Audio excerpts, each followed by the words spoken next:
tous, bienvenue dans cette nouvelle vidéo achat manga. Je vous préviens tout de suite, moi je vais pas beaucoup parler. On a beaucoup de choses à vous montrer, alors on va pas traîner, allons-y. Tu vas commencer hein, parce que sinon... Ah c'est moi qui commence donc. Sinon présente ton truc, comme ça c'est fait. Comme ça après je peux faire à manger. Ça tombe bien, j'ai faim. Je sais même pas par où commencer, j'en ai partout, je sais pas par où commencer. Allez, je vais commencer par les trucs que j'ai pas encore lus. Allez. On va commencer cette série par Rokodenashi Blues. Évidemment je continue la série. Évidemment c'est une série que j'adore, mais j'ai pas encore lu. Excuse-moi mais j'ai entendu Rokodenashi Blues. Bon, pardon. On l'a fait. On va commencer par Rokodenashi Blues. Une série que j'adore, une série que franchement j'ai appris à découvrir avec la réédition et que je trouve absolument excellente. Alors je n'ai pas encore lu le tome 8, je n'ai pas encore lu le tome 7, j'ai un peu de retard sur la série, mais c'est une erreur que je vais très vite rattraper vu que je vais m'en occuper ce week-end. Quelques planches comme ça de dessin bien violent, bien à l'ancienne comme ça, mais qui font toujours un vrai bel effet quoi. Moi je prends du plaisir à lire cette série parce qu'il y a beaucoup d'humour, il y a de la bagarre et il y a ce côté un peu on dit. Tu vois, les mecs avec des bananes, des vestes en cuir comme ça, je trouve ça trop bien quoi. Pour les plus vieux d'entre vous, hein, sinon... Oui, c'est un Furio d'ailleurs. Hein. Ouais, c'est un Furio, c'est édition Pika, Pika Masterpiece, qui n'a de masterpiece que le nom. Parce que bon, l'édition en soi est pas dingue, mais par contre, le manga est excellent. Allez, j'y vais. Un manga que tu m'as acheté. Parce que je voulais le trouver d'occasion et je me suis dit, oh, allez, hein, de toute façon, il va me le prendre. Du tout comme ça que ça s'est passé. Tu dis, tiens, je vais chez Mommy, t'as besoin de quelque chose? Ouais, achète-moi ça. Le tome 2 de... C'est long comme titre aussi. Le prix du reste de ma vie. Vous vous souvenez peut-être dans la précédente vidéo achat manga, j'avais trouvé le 1 et le 3 d'occasion. Je m'étais dit, bah y a pas de raison, je vais trouver le 2. Sauf que moi j'ai pas du tout le temps d'aller faire les boutiques. Ouais. Ah. Et donc du coup, bah je t'ai demandé de me le prendre pour que je puisse le lire en fait. Et tu l'as lu? Non. Oh le putain. Non mais attends, j'ai fait un top flop avec 96 tomes, 13, 12, je sais plus, beaucoup de tomes. Donc franchement j'étais vraiment focus dédié sur le truc, donc voilà. Ah oui, c'est un type qui lui reste plus beaucoup de temps à vivre et c'est tout ce que je sais. Précis. Mais j'aime bien les éditions Moonlight, c'est toujours un peu chill et tout.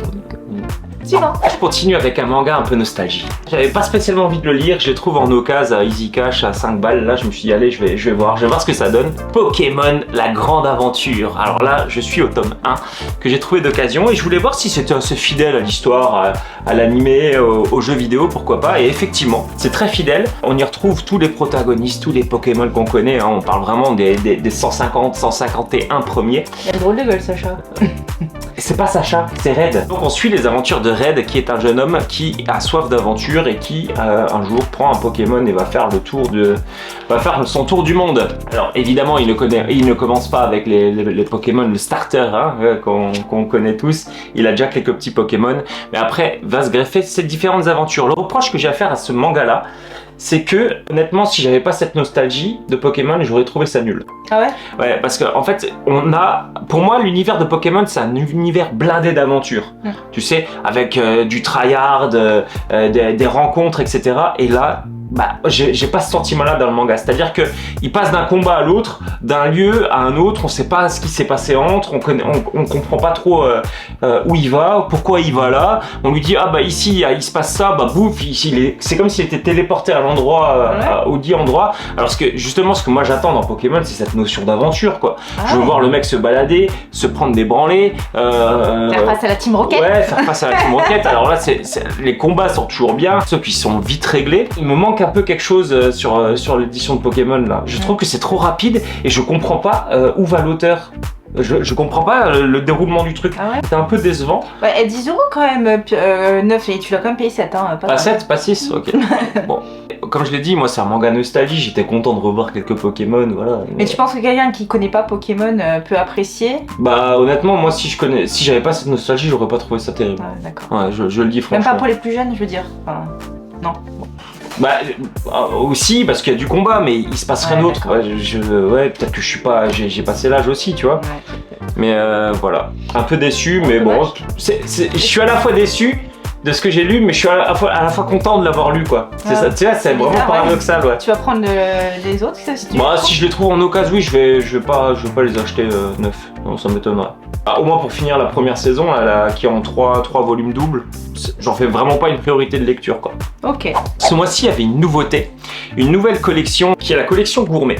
Alors la collection gourmet, c'est des mangas qui sont basés sur l'univers de la gastronomie. Et donc je me suis pris La Reine des Gyoza et Today's Burger. Alors, on va commencer par celui-là parce que de base, c'est celui-ci qui m'attirait le plus. En fait, c'est un livre de recettes de gyoza. L'histoire n'a aucun intérêt et à mon avis, c'est même une série qui a été arrêtée. C'est-à-dire que quand on finit le tome, on s'attend à un tome 2, on s'attend à une suite, on s'attend à quelque chose et que dalle. En fait, il n'y a rien qui est prévu. Alors, je sais pas si c'est une erreur ou quoi, mais je crois que c'est un one-shot. La série doit être arrêtée. C'est vraiment triste et en plus, c'est très fouillis. Ah ouais? Ouais, j'ai pas tout compris. C'est des gyoza, non? Ouais, moi je pourrais faire des gyoza, ouais. Mais j'ai pas vraiment compris où ça allait. Je suis déçu par La Reine des Gyoza. Alors que, honnêtement, Today's Burger, et bah ça c'est une bonne surprise. On va y suivre les aventures d'un mec qui décide de partir de son boulot dans lequel il était plutôt doué pour ouvrir son propre restaurant de burgers. Et ce mec là, et bah, il va essayer de faire connaître les burgers au plus grand nombre. Il va aussi essayer de faire en sorte que des gens qui sont émigrés d'ailleurs dans le monde retrouvent les saveurs de leur pays en leur faisant des sandwichs traditionnels de leur pays, etc. Il a vraiment quelque chose d'attachant. Il veut rendre service à tout le monde, il adore ce qu'il fait. Et en parallèle, il y a une histoire avec son ancien employeur, etc. qui se met en place. C'est ultra good vibe. C'est pour l'instant 2 tomes très plaisants à lire. C'est pas le manga de l'année, ça révolutionnera pas grand chose. Par contre, quand il fait à bouffer et quand les gens goûtent ce qu'il prépare, bah c'est toujours, on a un peu cette sensation à la Food Wars un peu plus mesuré, ouais, on part pas sur la lune en mangeant un burger, mais on voit que les gens apprécient. Ça nous fait quelque chose au fond de nous, on se dit ah bah on est content qu'ils réussissent. Alors je crois que c'est une série qui est en 16 ou 18 tomes. Ouais, il va y avoir à peu près ça, ouais. Et bah les 2 premiers sont plutôt encourageants. Aux éditions Meian, un manga que j'avais commencé parce que j'adore les mangas de Bretter, tome 4 et 5 de Shigorui, ma nouvelle série prioritaire. Pourquoi? Parce qu'il me reste plus que 3 tomes à acheter, je me suis dit ça compte pas les avoir. Je trouve ça de mieux en mieux. J'ai eu du mal un peu à rentrer dans l'univers, j'ai trouvé ça très violent pour pas grand chose, etc. Mais là, eh ben, on voit que l'auteur déploie plus de background de personnages. Il y a toujours cet aspect très violent, mais on rentre plus en profondeur et dans l'histoire et dans le background des personnages, et ça c'est super plaisant, quoi. Là, on voit toutes les relations qui étaient mises en œuvre lors des premiers tomes qui commencent à ressortir et on comprend qui fait quoi, qui est avec qui. Et, franchement, c'est très prenant. Par contre, c'est moche, hein. Là, le tome 4. Ouais, là... alors les couvertures, moi je les trouve un peu particulières. Ouais, effectivement, après, faut aimer le dessin. Moi, je trouve que le dessin est à la fois très bien fait et des fois, je le trouve très mauvais. Mais par contre, il est de plus en plus plaisant à lire et je suis content. C'est une série qui est relativement courte aussi, 10 tomes, c'est pas grand chose. Ouais, c'est ce que je voulais dire parce que là, il a dit qu'il lui en restait 3 à acheter, mais parce que t'avais pris le tome collector 10 déjà. Et moi, je t'ai trouvé un d'occasion qui va arriver bientôt. Ouais, qui est pas encore là, mais donc il m'en reste plus que 3. Vraiment une série que je recommande pas parce que je veux pas que tout le monde ait ça entre les mains parce que ça peut être un manga très choquant. Mais par contre, pour un public qui est averti, qui est rodé à l'exercice du manga de Bretter, bah, c'est quelque chose qui change. C'est de moins en moins déplaisant. Au début, c'était un peu dérangeant, là plus du tout. Ouais. Ça doit m'inquiéter que tu t'habitues à la violence gore. Hey, ça fait combien de temps que t'as pas vu le chat? Ne vous inquiétez pas, il est juste là. Oui. On va encore se prendre la SPA. Voilà. Le chien est là, il dort tranquille. Oui. Et la gosse? Faut que je retrouve la caméra. Mince. Une série que je continue, que j'aime bien, que j'ai découvert grâce à toi, puisque tu as décidé de me le faire découvrir dans une vidéo un peu spéciale, qu'on refera d'ailleurs, hein, c'était on se fait découvrir 3 mangas. Ouais, on s'achète 3 mangas. Voilà, et tu m'avais pris Mibugi Shiden, le tome 1, bah, j'ai continué, voici avec le tome numéro 4, aussi une histoire de Bretter, mais un peu particulière parce que là on parle vraiment de la vie de cet homme qui n'a pas forcément les codes habituels des samouraïs très ancrés en lui, enfin si de manière générale, mais il pense aussi à lui, à sa vie de famille, à son confort personnel et pécunier. Et donc c'est intéressant de voir l'histoire à travers ses yeux, et puis surtout c'est sous forme de témoignage, c'est-à-dire que c'est d'autres personnes qui racontent, c'est intéressant, j'aime bien, je continue. Donc je ne l'ai pas encore lu, comme rien de ce que je vais vous présenter. Mais en tout cas, j'aime bien Mibugi Shiden, donc je suis contente de continuer cette série. J'ai l'impression que le tome est tout fin par rapport à... tous les tomes de Mibugi Shiden sont assez fins, je trouve. Ouais. Alors je sais pas si... Ouais, non, c'est comme... Surtout c'est un peu fin, je trouve, mais... C'était un qui était... C'était le 1 et le 2 qui étaient un petit peu plus gros. Je sais pas si on va voir quelque chose en caméra, mais... Ah si, hein, le 1 était... Ah oui. Ouais, il fait le double. Ouais, j'exagère, mais... Ouais, donc... Ça c'était le 1, ça c'est le 4. Bon. Le mois de septembre, c'était le mois de l'habitant de l'infini. Qu'est-ce que j'ai pensé de ces mangas alors? L'habitant de l'infini, c'est un manga que je trouve pour l'instant très bon. Hein, c'est le voyage traditionnel d'un ronin comme ça qui parcourt le monde pour assouvir des quêtes, enfin des contrats, on va dire.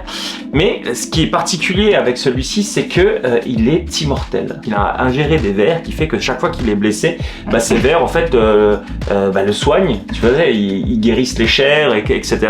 C'est assez particulier. On comprend pas trop. Alors je comprends pas trop encore pourquoi et comment. Ouais, j'espère que ça va être un peu développé par la suite. Par contre, j'ai trouvé ça très bien. Ne serait-ce que dans le dessin.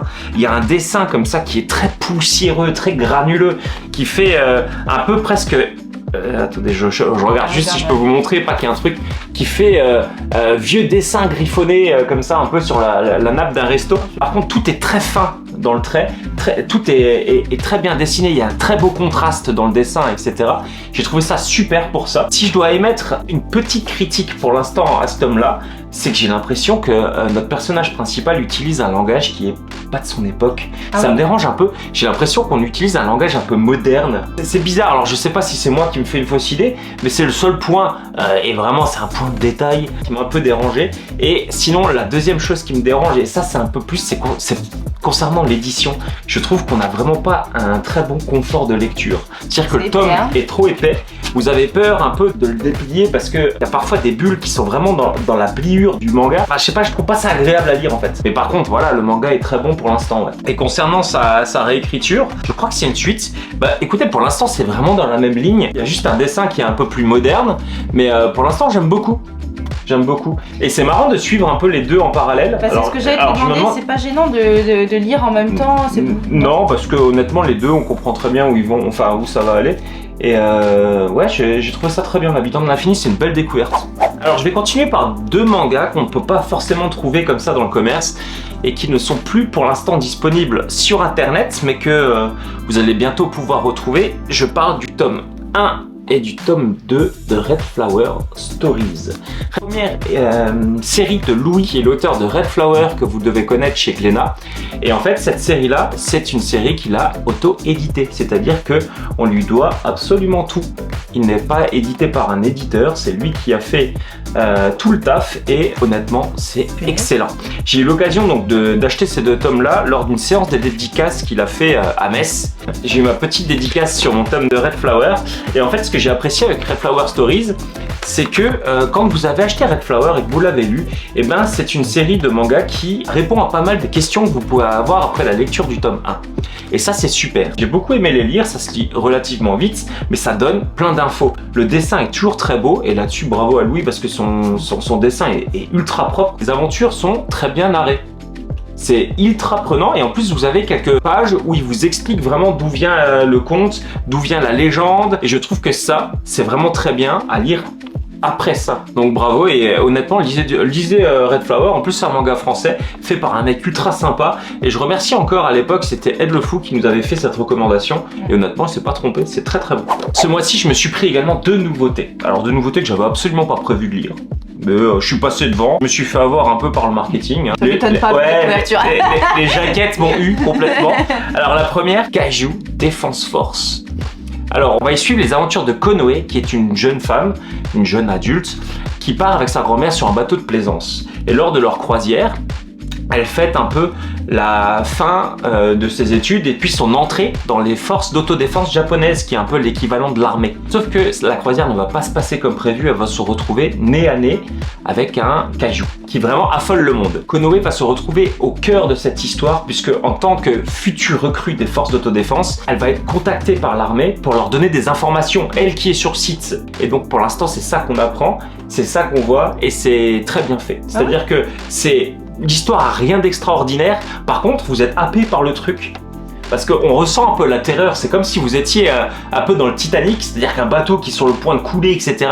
Avec un monstre géant, un espèce de Godzilla, un crabe, je sais pas trop ce que c'est, coquillage, crabe, enfin c'est assez particulier, qui sort de l'eau comme ça et qui détruit mais des bâtiments de guerre, mais en quelques secondes. Et donc elle est là, elle essaye de donner des infos, elle court un peu partout, en même temps elle cherche sa grand-mère parce qu'elles se sont perdues un peu dans la panique. Enfin c'est un truc de fou. J'ai hâte de lire le tome 2 parce que ça m'a bien plu. Le tome 1 bien plu, même s'il y a quelques défauts dans le manga, c'est-à-dire que il n'y a rien d'original. Les ressorts scénaristiques, on les voit arriver quoi. Ouais.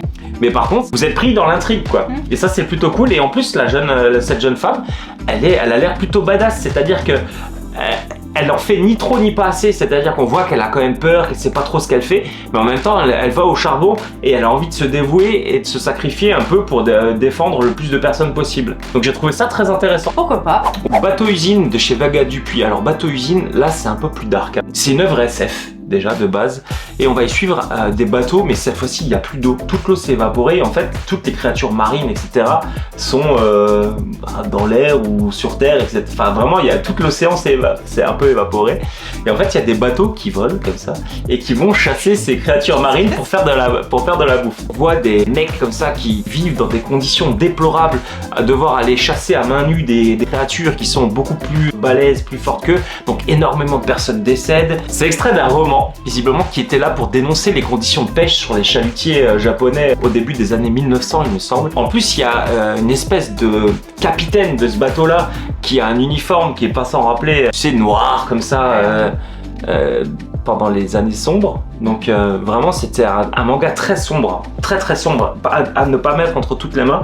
Il y a beaucoup de violence, énormément de violence, que ce soit physique ou morale, et là pareil, un tome qui était très prenant. J'attendais avec beaucoup d'impatience un tome de chez Panini, et on parle de Season Life tome 2. Alors Season Life, on va y suivre les aventures d'un père de famille qui a perdu sa femme d'une maladie, qui a perdu sa fille, qui a disparu, et un beau jour, on lui apprend que lui est malade.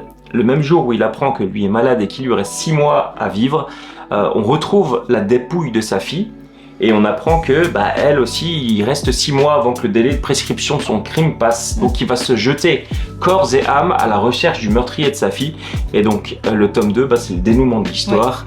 Et autrement dit, j'ai été très déçu. J'étais extrêmement déçu. Autant le tome 1, j'avais trouvé ça plutôt bon, le tome 2, j'arrivais plus à croire à tout ce qui se passait. Les indices qu'il arrive à récolter, la manière dont c'est fait, etc. C'est trop... Ouais, c'est vraiment trop what the fuck pour moi, c'est absolument pas crédible. J'ai pas du tout aimé le tome 2, ça a été un déchirement pour moi parce que autant j'ai bien aimé le tome 1, j'adore le personnage principal, j'aime bien aussi l'inspecteur de police qui lui file un coup de main à régler ça et qui prend ça vraiment très à cœur. Mais là, le déroulement de l'enquête, c'était vraiment... Franchement, c'était osef. Ils sont partis dans des directions et dans des trucs, mais je lisais ça, je me disais, mais où ils vont quoi? Mais qu'est-ce que c'est que ça quoi? Et ça m'a déçu, mais vraiment à un point incroyable. Je l'attendais avec tellement d'impatience ce tome-là, et quand je l'ai lu, je me suis dit, ah ouais, ok, next. Alors par contre, quelque chose que je ne nexterai pas, le tome 3 de Boko. Et là, c'est excellent Boko. Excellent. J'ai adoré ce tome-là parce que justement, Keri n'est plus au centre de l'action. Alors, il a fait au début du tome ce qu'il fait de mieux, et il s'est passé quelque chose après une bataille qui fait qu'il va être mis en retrait. Et là, ça va être très dur pour la cité qu'il est censé défendre. Et vraiment, j'en dis pas plus parce que j'ai pas envie de spoil. Lisez Boko, c'est toujours aussi bien, c'est toujours génial. Il y a un dessin qui est toujours aussi bon. Il y a une violence qui est omniprésente. Omniprésente, hein. C'est vraiment un manga très violent. Mais par contre, ça va hyper bien avec l'histoire. Hein. On y suit des batailles, on y suit un siège. Ouais, et tout est bien, quoi. Moi, j'adore l'antagoniste, j'adore le général de l'armée adverse aussi, que je trouve très bon. Un manga que celui-là, pour l'instant, j'ai pas envie qu'il s'arrête, quoi. Dites-nous d'ailleurs si vous avez aimé, parce que je sais que pas tout le monde est de mon avis sur cette série-là. Bah oui, aussi, hein. Ouais, mais ça m'intéresse de savoir ce que vous pensez. Si vous avez lu Boko Stratège, dites-nous vraiment ce que vous en avez pensé, parce que moi, je trouve ça génial. Des one-shots que j'ai tous trouvés en occasion, et qui sont vraiment très différents, d'ailleurs. Oui. Alors, le premier... j'ai trouvé My Broken Mariko. Alors My Broken Mariko, ça parle de quoi? Ça parle d'une jeune fille qui était au resto et qui apprend que sa meilleure amie, ou une très bonne amie à elle, est décédée. Elle va se remémorer un peu toute la vie de son amie et elle va décider d'aller arracher l'urne funéraire, donc les cendres de son amie, à sa famille pour l'emmener faire un dernier voyage. C'est un manga que j'ai trouvé ok, c'est complètement what the fuck. Par contre, ce qui est très touchant, c'est l'histoire qu'ont les deux personnages. Déjà Mariko, donc, qui est celle qui est décédée, elle a une histoire de vie vraiment très compliquée.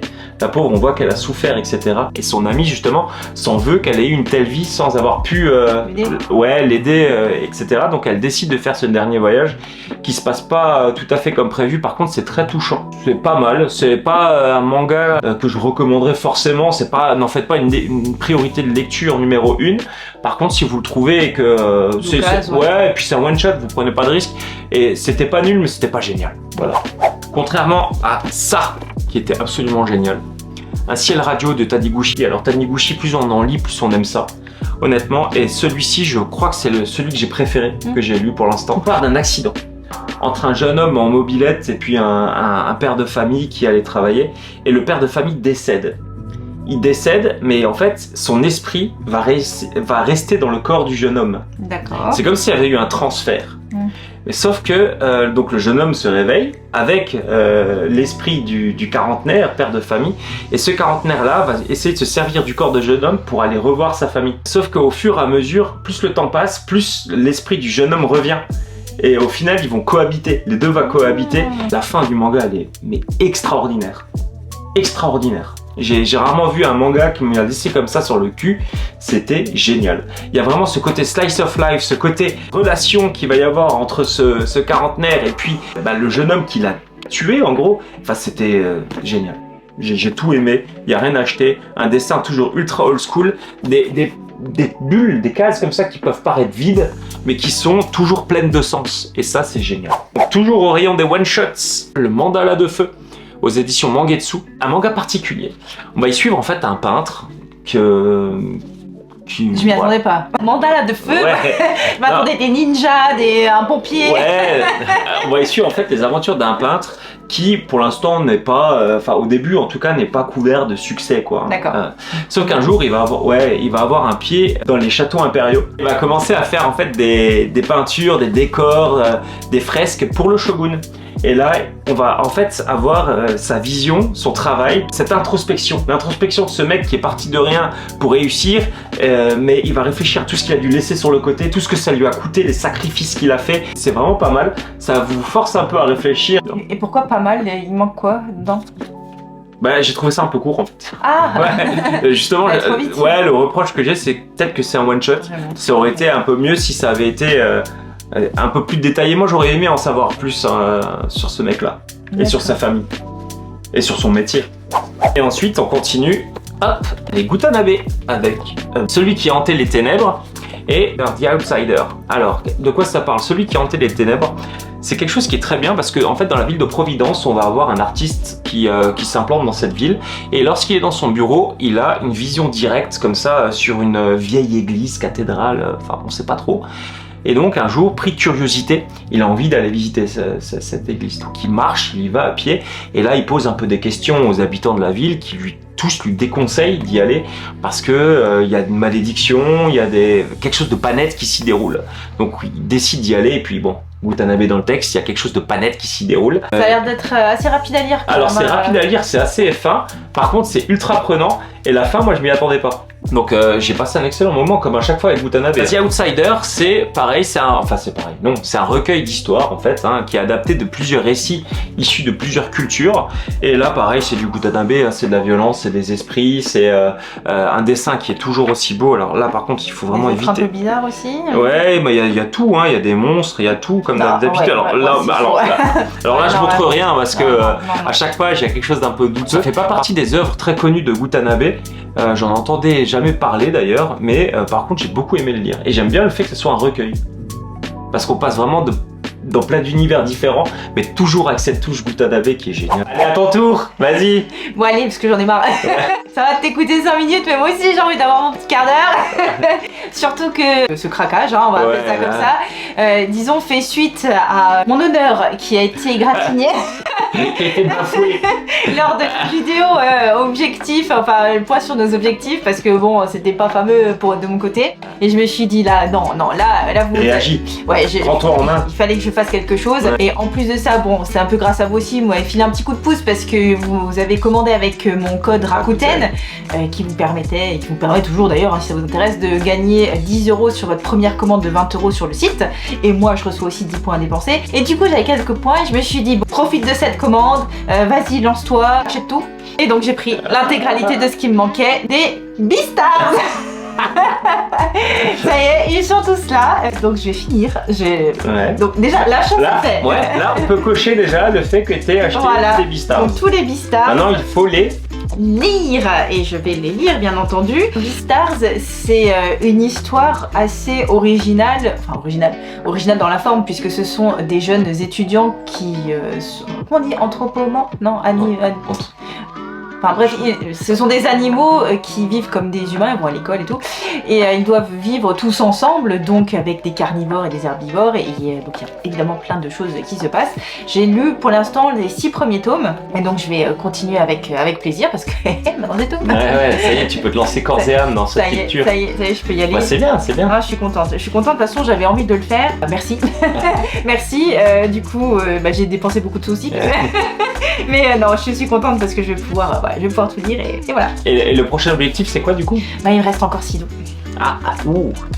Oui, il va être long celui-là. Oui, il va être long. Bon, j'ai fini parce que bon... voilà. Alors ensuite, au rayon des séries que je continue et qui sont toujours très bonnes, j'ai pris la suite de Full Night, le tome 5. Full Night, un manga qui est terriblement intelligent. Je prends toujours autant de plaisir à lire. Et là, on passe encore un cap dans l'histoire. C'est vraiment un tome qui nous en donne, mais qui nous en envoie plein la face. Question histoire de Full Night. Ah ouais, on comprend beaucoup plus l'environnement, tout l'univers du manga. Qu'est-ce que c'est en fait l'institut de transfloraison et pourquoi est-ce qu'il y a des anti-transfloraisons. Et j'ai trouvé ça très très intelligent. C'est très original comme manga parce que vous êtes vraiment dans une ambiance inhabituelle. Vous êtes dans un monde où il n'y a plus de lumière et où on a besoin de plantes. Donc des gens carrément se font transplanter des graines pour devenir eux-mêmes plantes. Enfin c'est tout un système, toute une nouvelle économie en fait qui a été mise en place. Et puis vous avez aussi des enquêtes. Enfin il y a plein de choses.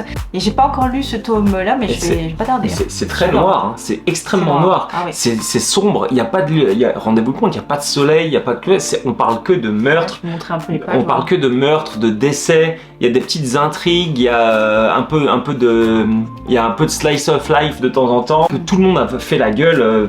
Ouais, il y a pas de soleil. Ouais, c'est terrible. C'est vraiment terrible comme univers quoi. Et à côté de ça, il y a des fleurs. Voilà. Mais quand on sait d'où elles viennent, même ça c'est dark.